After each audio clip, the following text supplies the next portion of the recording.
మీ ఎలాంటి వ్యాపార ప్రకటనలకైనా వెంటనే మా ఛానల్ సంప్రదించండి. ప్రస్తుతం మనతో పాటు ప్రముఖ ఆధ్యాత్మికవేత్త, జ్యోతిష్య వాస్తు పండితులు, లలితాదేవి ఉపాసకులు బ్రహ్మశ్రీ నానాజీ పట్నాయక్ గారు ఉన్నారు. గురువు గారితో మాట్లాడేద్దాం. నమస్కారం గురుగారు. శ్రీమాత్రే నమః. గురుగారు, నక్షత్రాల సిరీస్లో భాగంగా ఈరోజు మనం శ్రవణ నక్షత్రం గురించి మాట్లాడదాం. ఏంటి నక్షత్రం యొక్క ప్రత్యేకతలు, ఈ నక్షత్రంలో పుట్టిన వాళ్ళ జీవితం ఏ విధంగా ఉంటుంది, లైఫ్ లాంగ్ ఎటువంటి జాగ్రత్తలు తీసుకోవాలి, మీ మాటలో వివరించండి. తప్పకుండా అండి. శ్రవణ నక్షత్రము ఇది వెంకటేశ్వర స్వామి నక్షత్రం అని, విష్ణు నక్షత్రం అని అంటూ ఉంటారు. శ్రవణం ముఖ్యంగా వెంకటేశ్వర స్వామి నక్షత్రం అని మకర రాశిలో ఉంటుంది కాబట్టి వెంకటేశ్వర స్వామి ఆరాధన చేస్తే మంచిదని, ఈ నక్షత్రం నాడు వెంకటేశ్వర స్వామి పూజ కూడా చేస్తూ ఉంటారు శ్రవణ నక్షత్రం రోజు. అయితే ఈ నక్షత్రం గురించి కూలంకుషంగా అన్ని విషయాలు చెప్పేది నేనైనప్పటికీ చెప్పిస్తుంది సాక్షాత్ లలిత అమ్మవారిగా భావిస్తూ, ఫస్ట్ ఆఫ్ ఆల్ ఏంటంటే శ్రవణ నక్షత్రానికి అధిపతి చంద్రుడండి. గ్రహ అధిపతి ఉంటారు, ఈ అధిపతులు కూడా ఉంటారు. అంటే ఇంకొక దీని పరంగా కూడా చూసుకుంటే కనుక ఇక్కడ డైటీస్ విష్ణువే దీనికి డైరెక్ట్గా శ్రవణ నక్షత్రానికి. అయితే శ్రవణ నక్షత్రం వాళ్ళ వీళ్ళ లైఫ్లో ఎక్కువగా ఇబ్బంది పడేది ఎక్కడ అంటే అతి మంచితనానికి పోయి మోసపోతూ ఉంటారు. అందులో పర్టికులర్గా ఈ 4 పాదాలు మకరంలోనే ఉంటాయి. ఇక్కడ శ్రవణ నక్షత్రం ఇక్కడ 4 పాదాలు. అయితే వీళ్ళల్లో మళ్ళీ డిఫరెంట్ క్వాలిటీస్ కూడా ఉంటాయి వీళ్ళకి.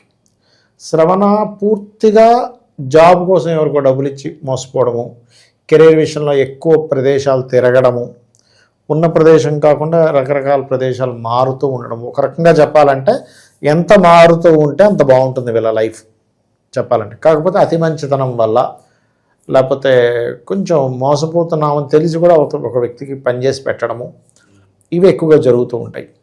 అయితే వీళ్ళకి శ్రవణ వారికి ఏంటంటే ఒక చిన్న వీళ్ళ లైఫ్లో చూడండి, ఏదైనా ఒక చిన్న హెల్త్ ఇష్యూ కంటిన్యూస్గా ఉంటుంటుంది వీళ్ళకి లేదా వీళ్ళ తల్లిగారికి. Because of mother is a కార్క్ ఆఫ్ మూన్ అని చెప్తుంటారు శాస్త్రంలో.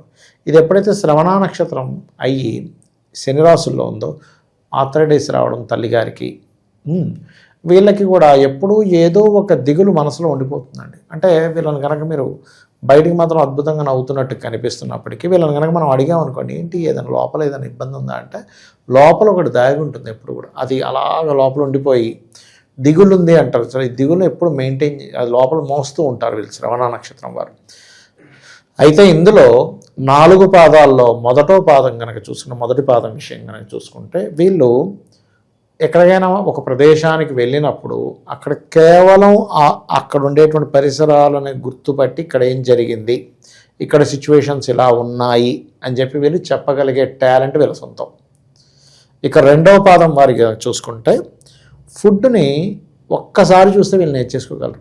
ఎలా వండాలి, ఎలా వండితే బాగుంటుంది, ఇందులో ఏం తగ్గింది, ఏం వేస్తే బాగుంటుంది, ఏం వేయకూడదు, ఎలాంటి ఫుడ్ దేంతో కాంబినేషన్లో కలుపుకొని తింటే బాగుంటుంది, ఈ లక్షణాలు అధికంగా ఉంటాయి.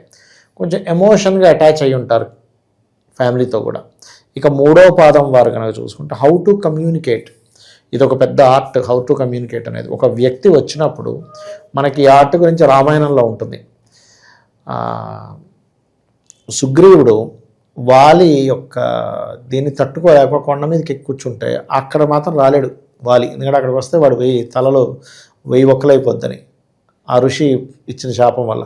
అక్కడ ఉంటే ఈ రామలక్ష్మణులు వచ్చినప్పుడు ఎవరు ఖచ్చితంగా పర్ఫెక్ట్గా మాట్లాడగలరని చూసి ఆంజనేయ స్వామిని పంపిస్తాడు. అప్పుడు ఆంజనేయ స్వామి చాలా చక్కగా మాట్లాడితే రాముడు అంటాడు, 4 వేదాలు చదివితే కానీ ఇలా మాట్లాడలేరు, ఎంత చక్కగా మాట్లాడుతున్నాడు చూడు అని. అప్పుడు అతనికి ఏంటంటే సూర్యుడు ఇచ్చినటువంటి హారం మెడలో ఉంటుంది.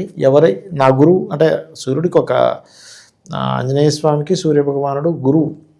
ఆ గురువు చెప్తాడు, గురుదక్షిణ ఇస్తానంటే నాకేం నువ్వు ఇవ్వద్దు, నువ్వు రాముడికి సేవ చేసుకో, దూతగా ఆయనకి ఇదిగా ఉండు అని అన్నప్పుడు, ఆ రాముడి దగ్గర సేవగా ఉండాలంటే నేను ఎట్లా గుర్తుపట్టాలి రాముడిని అంటే, ఈ హారం రాముడికి మాత్రమే కనిపిస్తుందని వరవిస్తాడు. అలా అక్కడికి వచ్చినప్పుడు ఆ రామచంద్రమూర్తికి మాత్రమే హారం కనబడుతుంది. అప్పుడు ఇతనే నా రామచంద్రమూర్తి అని గుర్తుపడతాను. అంటే ఎందుకు చెప్తున్నా అంటే ఈ మాట నేను మీకు, ఈ మూడో పాదంలో పుట్టినటువంటి వారికి శ్రవణ నక్షత్రంలో హౌ టు కమ్యూనికేట్ ఇది ఒక పెద్ద ఆర్ట్. నువ్వు ఎలా మాట్లాడాలి, ఏ పదం మాట్లాడితే, ఏ హావభావాలతో మాట్లాడితే, నువ్వు ఎంత మాట్లాడాలి, ఏ టోన్లో మాట్లాడాలి, ఏ టోన్లో ఎంతవరకు ఏ హావభావాలతోని ఎలా నువ్వు ప్రశంసిస్తూ మాట్లాడాలా, పొగుడుతూ మాట్లాడాలా, లేకపోతే ఆ వ్యక్తిని ఆపడానికి నువ్వు ఎటువంటి వర్డ్ వాడితే ఆ వ్యక్తి ఆగుతాడనేటువంటి ఒక గొప్ప ఆ విద్య ఏదైతే ఉంటుందో మూడో పాదం వారికి సొంతం. ఎక్కువ మోటివేషనల్ స్పీకర్లుగా ఉంటారు. ఉండొచ్చు వీళ్ళు మాట్లాడే కొద్దీ వినాలనిపిస్తుంది అంటారు, బాగా కన్విన్స్ చేయగలుగుతారు. ఇప్పుడు నేను వద్దయా, నాకు ఈ ప్రోడక్ట్ వద్దు అన్న వాడిని కూడా అమ్మ ఇంకొక పీస్ ఇవ్వని ఎలా మాట్లాడగలగాలి. అరే ఏంటి సార్ ఇది వేరే వాళ్ళకి ఇస్తుంటే వద్దని, వాళ్ళకి నేను వద్దని నేను మీకోసం అట్టి పెట్టానంటే నా కోసం అట్టి పెట్టావా అని తీసుకునేవాడు ఉంటాడు. ఇది వేరే వాళ్ళ డిమాండ్ ఉందండి దీనికంటే వెంటనే ఇప్పుడు చూడండి, ఇప్పుడు మనం ఏదైనా ఒక ల్యాండ్ కొనడానికి ఇల్లు కొనడానికి వెళ్తున్నాం అనుకోండి, వీళ్ళు ఎలా చెప్తారో చెప్తా చూడండి. వేరే వాళ్ళైతే సార్ ఇది అమ్మకానికి వచ్చిందని ఇలా చెప్తే, వేరే వాళ్ళందరూ అడుగుతున్నారు సార్, అమ్మో ఇప్పుడు ఒక గంటలో ఆయన అడ్వాన్స్ పట్టుకొని వస్తా అంటున్నాడు, ఏం చెప్పాలో అర్థం కావట్లేదు అంటే వద్దు ఆయన ఇస్తాను ఫస్ట్ అడ్వాన్స్. ఎందుకంటే గంటలో నీకు ఇంకా నీ చెయ్యి జారిపోతుంది అనే దాన్ని క్రియేట్ చేయగలుగుతారు వీళ్ళు తెలివితేటలతో. మూడో పాదం వాళ్ళు. నాలుగో పాదం దగ్గరికి వచ్చేసరికి ఏంటంటే ఎమోషనల్ బాగా మదర్లీ నేచర్ ఎక్కువగా ఉంటుంది. శ్రవణ నక్షత్రమై నాలుగో పాదంలో పడింది అంటే నవాంశలో చంద్రుడు చంద్రరాశిలో ఉంటున్నాడు. ఎమోషన్, మదర్లీ నేచర్, ఆ మనిషిని ఎక్స్ప్రెసివ్గా ఉండడం, ఎమోషన్గా ఉండడం, ఆ వ్యక్తికి ఒక మదర్ ఫీల్ తెప్పించడం, కేరింగ్గా చూసుకుంటాడు అని ఫీల్ తెప్పించగలుగుతారు బాగా వీళ్ళు. మొదటి వాళ్ళేమో బాగా గుర్తుపట్టేస్తారు, రెండో వాళ్ళేమో ఫుడీ, థర్డ్ వాళ్ళేమో గుడ్ కమ్యూనికేటర్, ఫోర్త్ వాళ్ళేమో కొంచెం ఎమోషన్ అయిన మదర్లీ. ఇవి సహజంగా ఉండేటువంటి ఈ నాలుగు పాదాల్లో పుట్టిన వారి యొక్క లక్షణాలు. అయితే వీళ్ళు లైఫ్లో డ్రాబ్యాక్ ఏమిటి అంటే మోసపోవడమే డ్రాబ్యాక్. వీళ్ళకి మోసపోకుండా ఉండాలంటే అసలు ఏం చేయాలి? ఈ నక్షత్రం వారు ఎక్కువగా అగ్నిదేవుడి యొక్క ఆరాధన చేయాలి.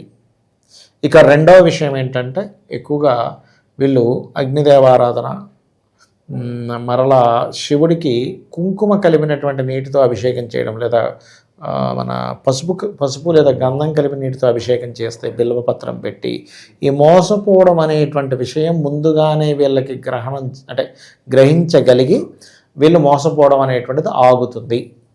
ఇది ఇక్కడ జరిగేటువంటి విషయం. ఇక రెండవ విషయంలోకి వద్దాం. వీళ్ళకి శ్రవణ నక్షత్రానికి చంద్రుడు అధిపతి కాబట్టి వీళ్ళ కెరియర్లో బాగా సెట్ అవ్వాలంటే వీళ్ళు ఎట్టి పరిస్థితుల్లో కూడా చిన్న స్టేజ్ నుంచే స్టార్ట్ అవ్వాలని ఫిక్స్ అవ్వాలి. అంటే ఉద్యోగం బాగుంటుందా, వ్యాపారం బాగుంటుందా అంటారు? చెప్తానండి, మంచి ప్రశ్న వేశారు. ఎందుకంటే ఎవరికైనా కూడా ఉద్యోగం వ్యాపారం అనేది కేవలం నక్షత్రాన్ని బట్టి డిసైడ్ అయ్యేది కాదు. ఇప్పుడు కొన్ని టెస్టులు ఉంటాయండి, ఒక టెస్ట్ చేస్తే మీ బాడీలో ఏంటనేది తెలుస్తుంది, కానీ ఆ ఒక్క టెస్ట్తో అన్నీ తెలియవు. బ్లడ్ టెస్ట్ చేస్తే మీ బ్లడ్ గ్రూప్ ఏంటి, అందులో ఏం తగ్గాయి, ఏం పెరిగాయి, బ్లడ్ వైట్ సెల్స్ ఏంటి, రెడ్ సెల్స్ ఏంటి అన్నీ తెలుస్తాయి. కానీ అలా కాకుండా మీకు ఇది ఏదైతే ఉందో, ఈ కాంబినేషన్ ఏదైతే ఉందో, ఇది పర్టికులర్గా ఏంటంటే ఈ సెల్స్ ఏవైతే ఉన్నాయో, ఈ సెల్స్ రిలేటెడ్ సంబంధించినటువంటి విషయాలను ఎలా అయితే ఒక బ్లడ్ గ్రూప్లో చెప్తుందో, ఉద్యోగం వ్యాపారం అనేటువంటిది మీ పర్సనల్ చార్ట్లో బుధుడు అంటే ధనాన్ని ఇచ్చే కారకుడు బుధుడితో కనెక్టివిటీ ఉన్నప్పుడు మీరు వ్యాపారం వైపు వెళ్ళాలి. లేదా 2-11 కాంబినేషన్ అంటారు. అందులో ఏ వ్యాపారము అంటే ఆ బుధుడు వెళ్ళి మళ్ళీ ఏ రాసుల్లో ఉన్నాడు, ఆ వ్యాపారాల్లో ఏ సమయం, ఈ సమయంలో వెళ్ళినా 6 నెలలు లాగినా 3 నెలలు లాగినా నెక్స్ట్ ఇయర్ వెళ్ళినా అనే ఒక క్లారిటీ ఇస్తుంది ఆస్ట్రాలజీ. అంతేగా నాకు వ్యాపారం కలిసి వస్తుంది వెళ్ళిపో అనేది ఆస్ట్రాలజీ కాదు. ఏ వ్యాపారంలో ఎప్పుడు చేయాలి. అయితే ఉట్టి శ్రవణ నక్షత్రాల వారికి మాత్రం ఎక్కువగా అంటే నేను చూసినటువంటి లాట్ ఆఫ్ కేసెస్లో జాబ్లోనే ఉంటూ, జాబ్లో ఇంకా నాకు అంటే ఎలా ఉంటుందంటే మోసం ఎలా జరుగుతుంది అంటారండి, జాబ్ ఇప్పించే మోసాలు కొన్ని జరుగుతాయి. బ్యాక్ డోర్ నుంచి పంపిస్తామని కొంతమంది చూడండి, ప్రైవేట్ సెక్టార్స్లో కూడా మీకు సాఫ్ట్వేర్లో కూడా బ్యాక్ డోర్ నుంచి పంపిస్తామని చెప్పని డబ్బులు తీసుకుంటారు. అదొక రకమైన మోసం. అయితే వీళ్ళు ఎక్కడైతే జాబ్ చేస్తుంటారు, ఇదిగో ఇంకేముంది నెక్స్ట్ మంత్ నీదే ప్రమోషన్, నెక్స్ట్ మంత్ నిన్నే అబ్రాడ్కి పంపిస్తున్నాం అని అంటూ ఉంటారు. ఆ మంత్ కాస్త ఇయర్ అయిపోతూ ఉంటుంది, 2 years అయిపోతూ ఉంటుంది, అర్థం కాదు. అటువంటి నిందలు, అటువంటి ఇవి ఎక్కువగా పొందుతూ ఉంటారు. అంటే వీళ్ళు చెయ్యని దానికి, వీళ్ళు చెయ్యని కర్మకి వీళ్ళు అనుభవిస్తూ ఉంటారు ఎక్కువగా. దీనికి ఒకటే పరిష్కారం ఏమిటంటే వీళ్ళకి దగ్గరలో ఏదైనా ఆలయంలో, ముఖ్యంగా ఆంజనేయ స్వామి కానీ, లక్ష్మీ నరసింహస్వామి కానీ, గణపతి కానీ, లేకపోతే సర్ప ఆరాధన కానీ ఇవి ఎక్కువగా చేయాలి. ఇవి వీళ్ళు ఎంత ఇందాక నేను చెప్పాను, పసుపు కుంకుమ గంధం కలిపిన వాటితో అభిషేకం చేయడము, మన అగ్ని కార్యాలు ఉంటాయి, వాటికి అటెండ్ అవ్వడం, హోమాలకి అటెండ్ అవ్వడం చేస్తూ ఉంటే ఈ నక్షత్రం వారు 100% గ్రోత్ అవ్వడం ఖాయం. అంటే ఇక్కడ ఏం చేస్తున్నామంటే మనం అక్కడ ఏదైందో, ఇప్పుడు కఫం పట్టిందండి, సింపుల్ బాగా జలుబు పట్టేసింది, ఏం చేస్తాం, ఒక వేడి నీళ్ళు తీసుకొని అందులో కొంచెం మనం జండు బామ్ మీద వేసేవారు, ఇప్పుడు ఇంకో సమ్ ట్యూబ్స్ వచ్చాయి, వేసేసి దుప్పటి కప్పేస్తాం. అది ఎప్పుడైతే లోపలికి అది ఎంటర్ అయిందో, ఆ హీట్ రిలేటెడ్ ఆ రకమైనటువంటిది ఎంటర్ అయిందో లోపలికి, వెంటనే క్లియర్ అయిపోతుంది మొత్తం. అవునా కదా? అది ఎప్పుడైతే క్లియర్ అయిపోయిందో నార్మల్ అయిపోతుంది వాళ్ళకి సిచ్యువేషన్స్ అనేవి, ఆ రకంగా ఉంటూ ఉంటాయి. అయితే ఇక్కడ ఏంటంటే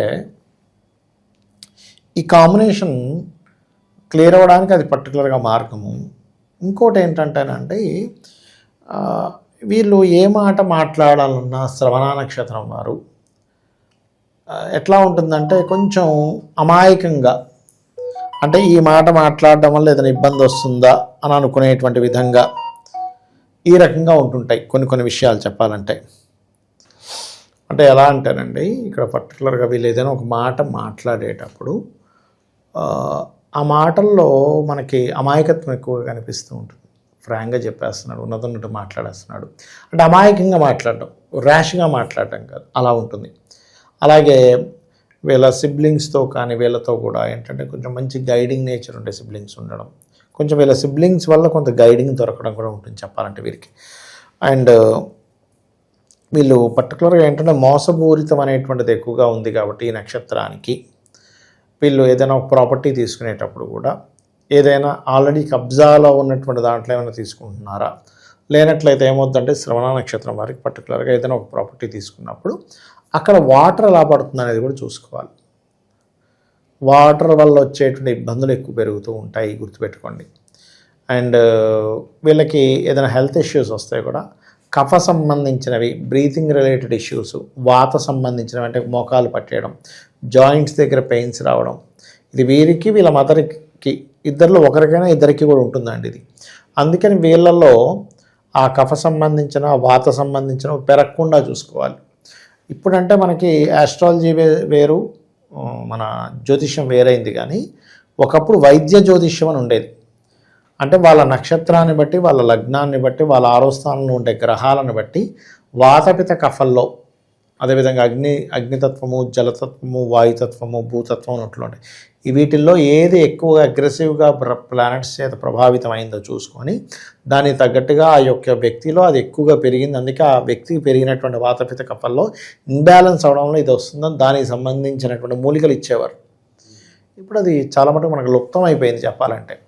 అయితే ఈ శ్రవణ నక్షత్రం వారికి వివాహ సంబంధించిన విషయంలో ఒక గొప్ప విషయం ఏంటంటే, ఎవరినైనా ఇప్పుడు సంబంధానికి వెళ్ళారనుకోండి, వీళ్ళు వివాహం చేసుకోవడానికి వెళ్ళారు, స్త్రీ కావచ్చు పురుషుడు కావచ్చు, వాళ్ళిద్దరిలో ఒకరికి ఎలా అనిపిస్తుందంటే చూడగానే ఫిక్స్ అయిపోతారు, ఎస్ ఈవిడే నా భార్య, లేకపోతే ఇతనే నా భర్త, ఎక్కడో నాకు ఆల్రెడీ సమ్ పాస్ట్లో కూడా ఏదో కనెక్టివిటీ ఉంది అనేటువంటిది అవుతుంది కొంత. ఎందుకంటే ఎంతైనా శని రాశుల్లో ఉండేటువంటి చంద్ర నక్షత్రం కదా, కొంతవరకు ఏమవుతుంటుందంటే ఆ ప్రభావం అనేటువంటిది పడుతూ ఉంటుంది చెప్పాలంటే. ఓకే, అది. అండ్ అట్లాగే మరొక విషయం ఏంటంటే, ఇక్కడ ఈ శ్రవణ నక్షత్రం వారికి కొంచెం కళా సంబంధించినటువంటి ఆలోచనలు కూడా ఉంటాయి. కాకపోతే ఏంటంటే కొంచెం వీళ్ళు ఫుడ్ రిలేటెడ్ తీసుకునేటప్పుడు, ఎందుకంటే ఫుడ్ కారకుడు చంద్రుడు కదా శ్రవణ నక్షత్రంలో ఉన్నారు కదా, స్టాక్గా ఉండేవి తినకూడదు. అంటే ఇప్పుడు చూడండి, ఇప్పుడు మనకి బేకరీ ఐటమ్స్ ఎక్కువ తినకపోవడం మంచిది.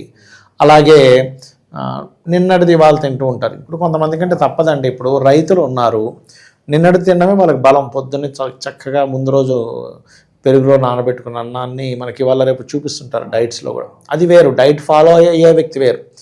కానీ జనరల్గా కొంచెం అనారోగ్యం కొద్దిగా ఉంది అనుకునేటువంటి వారు వీళ్ళు ఫస్ట్ వదిలేయాల్సింది ఏమిటంటే స్టాక్ ఐటమ్స్ వదిలేయాలి, వేడివేడి తింటుండాలి. ఇక్కడ ఏంటంటే చంద్రుడు మైండ్కి కారకుడు, ఆరోగ్యానికి కారకుడు అయిన చంద్రుడు శని రాశుల్లో ఉన్నప్పుడు స్టాక్ ఉండేవి తినడం వల్ల ఇంకొంచెం వీళ్ళ కర్మని బలం చేసుకుంటున్నారు. అంటే ఏమవుతుంటుంది అంటే, కర్మ బలపడ్డప్పుడు ఏమవుతుందంటే వీళ్ళకి ఆల్రెడీ ఇన్బిల్ట్గా ఉన్నటువంటి కర్మ ఏమిటి, మోసపోవాలి, అందులో జాబ్ పరంగా మోసపోవాలి, జాబ్లో పెద్దగా ఎదుగుదల ఉండకూడదు అనేది యోగంతో పుట్టుతారు. కాబట్టి ఈ నక్షత్రంలో పుట్టినటువంటి వారు వీరేం చేయాలంటే ఎంత వెంకటేశ్వర స్వామి ఆలయానికి వెళ్తే, ఎందుకంటే శ్రవణ నక్షత్రం ఇది వెంకటేశ్వర స్వామి నక్షత్రంగా చెప్తూ ఉంటాం. సో విష్ణు ఆలయాలకి వెంకటేశ్వర స్వామి ఆలయాలకి ఎంత వెళ్తూ ఉంటే అంత మంచిది, ఎంత హోమాలకి అటెండ్ అవుతూ ఉంటే అంత మంచిది. ఇది గుర్తుపెట్టుకోవాలి. ఎంత వీళ్ళు మారడానికి వీళ్ళంతటా వీళ్ళే, అంటే వీళ్ళ కెరియర్లో మార్పుకి నేను ఓకే చెప్పుకోవాలి. అమ్మో నేను మారను, ఇక్కడే ఉండిపోతాను, నాకు మారడం ఇష్టం లేదంటే వీళ్ళ లైఫ్ అక్కడే అయిపోతుంది. నేను మారతాను, నేను మారాలి, నేను వేరే ప్రాంతానికి వెళ్ళి నేను ఉద్యోగం చేస్తాను, అది విదేశాలు కావచ్చు, వేరే రాష్ట్రం కావచ్చు, దుబాయ్ కంట్రీస్ కావచ్చు, ఏదైనా నేను వెళ్తానని ఎప్పుడైతే వీళ్ళు ఓకే చేసుకుంటారో 100 out of 100% వీళ్ళ లైఫ్లో ఎదుగుతారు. ఇది వీళ్ళు చేయాల్సింది లైఫ్లో. ఇక పిల్లలంటారా, చక్కగా కళాసరంగా అంటే మంచి ఆర్టిస్టిక్ నేచర్ బాగా తెలివైనటువంటి పిల్లలు పుడతారు, వీళ్ళకి ప్రాబ్లం ఏం లేదు. కాకపోతే ఏంటంటే ఇదంతా కూడా ఏంటంటే వాళ్ళ లగ్నం నుంచి పంచమ స్థానం ఎలా ఉంది అంటే సంతాన స్థానం ఎలా ఉంది. కొంతమందికి సంతానం కలిగినప్పటి నుంచి గ్రోత్ ఉంటుంది, వీళ్ళకి కూడా ఏంటంటే సంతానం కలిగినప్పటి నుంచి కొంచెం కెరియర్లో కొన్ని మంచి మార్పులు కూడా వస్తాయి, అందులో ఎటువంటి డౌట్ లేదు. ఎందుకు జనరల్గా ఈ శ్రవణ నక్షత్రం మకర రాశిలో ఉంటే 5th and 10th లార్డ్షిప్ వచ్చింది దానికి. సో వీళ్ళకి కూడా కొంచెం వాళ్ళ కళల మీద ఇంట్రెస్ట్ ఉండడం, చూడ్డానికి అందంగా ఉండడం పిల్లలు వీళ్ళు. అయితే ఈ శ్రవణ నక్షత్రం పుట్టిన వారికి కొన్ని హెల్త్ ఇష్యూస్ యాన్స్టర్స్ నుంచి వస్తూ ఉంటాయి. ఇది జెనెటిక్గా వచ్చిందండి అంటుంటారు చూసారా. ఈ జెనెటికల్ హెల్త్ ఇష్యూస్ మోసుకొని వెళ్ళడం అనేది శ్రవణ నక్షత్రానికి ఉండేటువంటి లక్షణం. అందుకని ఎప్పుడైనా శ్రవణ నక్షత్రం వాళ్ళకి ఏదైనా హెల్త్ ఇష్యూస్ వస్తే జెనెటికల్గా వెనకాతలు ఎంతమందికి ఉంది అని చెక్ చేసుకోవాలి. అప్పుడు డాక్టర్స్ కూడా ఏంటంటే జెనెటికల్ రిలేటెడ్ సంబంధించిన హెల్త్ ఇష్యూస్ ఉన్నప్పుడు వాళ్ళు ఇచ్చే ట్రీట్మెంట్ కూడా డిఫరెంట్గా ఉంటుంది. అది పర్టికులర్గా హెల్త్ పాయింట్ ఆఫ్ వ్యూలో దీన్ని పరిశీలన చేసుకోవాలి. అది ఇక అతి మంచితనంగా మదర్ కొంచెం ఎక్కువ కష్టపడడం లైఫ్లో అనేటువంటిది వీళ్ళు చూస్తారు. ఇక్కడ ఏంటంటే వీళ్ళకి శని దోషం అధికంగా ఉంటుందండి.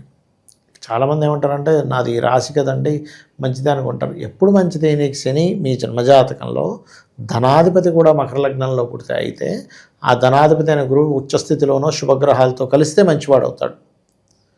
ఎందుకంటే ఏ లగ్నానికి ఆ వ్యక్తి మంచిది అనేటువంటిది జనరల్ ఇది. సర్వే త్రికోణ నేతారో గ్రహ శుభఫలప్రదాహ అని. త్రికోణాధిపత్యంలో కేంద్ర కోణము అదేవిధంగా త్రికోణం అంటే కోణము కేంద్రము రెండు వచ్చేది లగ్నానికి. కాబట్టి రెండు లగ్నానికి వచ్చినప్పుడు అది ఖచ్చితంగా శుభ్రవుతాడు. కానీ ఆ రెండు వచ్చినవాడు పాడైతే ఏమవుతుందంటే వీళ్ళే పాడు చేసుకుంటారు. ఇక్కడ మనం అర్థం చేసుకోవాల్సింది ఏంటంటే ఇప్పుడు మకర రాశిలో పుట్టాము, అందరూ ఏమంటారు మకర రాశి కదండి నాకు ఏలినాటి శని పనిచేయదు, అర్ధాష్టమి శని పనిచేయదు, అష్టం పనిచేయదు, సినిమాతో అద్భుతంగా ఉంటుంది. Right, good. అంటే మీరంత పాజిటివ్గా ఉండడమే కావాలి, ఎందుకంటే మీ పాజిటివ్నెస్ మీకు శ్రీరామ రక్ష. కానీ ఇక్కడ మీరు అర్థం చేసుకోవాల్సిన విషయం ఏంటంటే ఆ శని ఎలా ఉన్నాడు, అది పాడైపోతే మిమ్మల్ని మీరు పాడు చేసుకుంటారు, ఇంకోటి పాడు చేయాల్సిన పని లేదు. మీ అతి మంచితనంతోనే ఇప్పుడు శ్రవణ నక్షత్రం మనం మాట్లాడుకుంటున్నాము, మీ అతి మంచితనంతోనే ఇప్పుడు చాలామంది ఇళ్లలో చూస్తుంటాం, భార్య మొత్తుకుంటుంది, అరే ఇవ్వకరా బాబు వాడికి డబ్బులు ఇవ్వకరా, ఫ్రెండ్కి ఇవ్వకరా, అందులో పెట్టక ఇందులో పెట్టకంటే ఏం కాదని తీసుకెళ్ళి ఇస్తాడు. పోయాక అప్పుడు బాధపడుతుంటే నేను చెప్పానా ఇవ్వద్దని చెప్తే అడుగు 4 లక్షలు ఇచ్చావా, వీడికి 10 లక్షలు ఇచ్చావా, నువ్వు వెళ్ళి సంతకం పెట్టావా, మరి ఏంటి పరిస్థితి? అప్పటికీ కూడా నేను శ్రవణ నక్షత్రం వాళ్ళని ఎలాంటి వాళ్ళని చూశానంటే సంతకాలు పెట్టి మొత్తం అయిపోయి అదేదో సినిమాలో చిరంజీవి అందరికీ ఫ్రెండ్స్కి అందరికీ పెట్టేసి ఇదైపోతుంది, సిమ్రాన్ ఉంటుంది చూడండి, అలా మొత్తం అయిపోయాయి కూడా మళ్ళీ కొంచెం వాళ్ళ లైఫ్లో కొంచెం లిఫ్ట్ రాగానే మళ్ళీ వెంటనే స్టార్ట్ చేస్తారండి. అది గొప్పతనం వీళ్ళకి.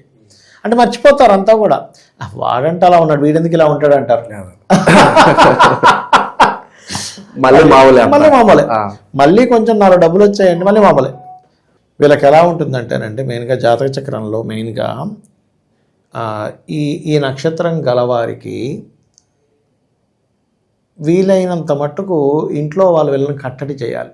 బాబు నీకు అనవసరంగా నువ్వు అతి మంచితనం వల్ల ఇబ్బంది పడతావు, నువ్వు జేబులో డబ్బులు పెట్టుకుని తిరక్కు ఎక్కువగా, నీ పేరు మీద ఎవరికి నువ్వు సంతకం పెట్టకు అని చాలా కేర్గా చూసుకోవాలి వీళ్ళని. అంటే ఈ పర్టికులర్ అంశాల్లో అది నేను అనేది. అలాగే మాకు ఏ రత్నం సూట్ అవుతుంది, వారంలో ఏ రోజు కలిసి వస్తుంది, ఇలా రంగుల గురించి ఇలా అడుగుతారు గురుగారు. అవునండి, కామన్గా ఏంటంటే శ్రవణ నక్షత్రం అనగానే చంద్రుడి యొక్క నక్షత్రం కాబట్టి వైట్ కలర్ అంటారు, రాశి మకర రాశి కాబట్టి బ్లూ బ్లాక్ వేసుకోవచ్చు, గ్రీన్ వేసుకోవచ్చు, వైట్ వేసుకోవచ్చు అని చెప్తారు. బట్ నేనేమంటానంటే నా రీసెర్చ్లో అర్థమైన విషయం ఏంటంటే ఎప్పుడూ కూడా కేవలం నక్షత్రం బట్టి ముత్యం అని పెట్టేసుకుంటే అది కొంతవరకు మీకు మానసికమైనటువంటి స్థైర్యాన్ని ఇవ్వడానికి కొంతవరకు పీస్ ఆఫ్ మైండ్కి పనిచేస్తుందేమో, ఏ నక్షత్రానికి ఆ నక్షత్రానికి సంబంధించిన రత్నం పెట్టుకోవడం వల్ల. కానీ ఇక్కడ ఏంటంటే మీరు పర్టికులర్గా ఒకటే గుర్తుపెట్టుకోండి. ఇప్పుడు చిన్న ఎగ్జాంపుల్ చెప్తా.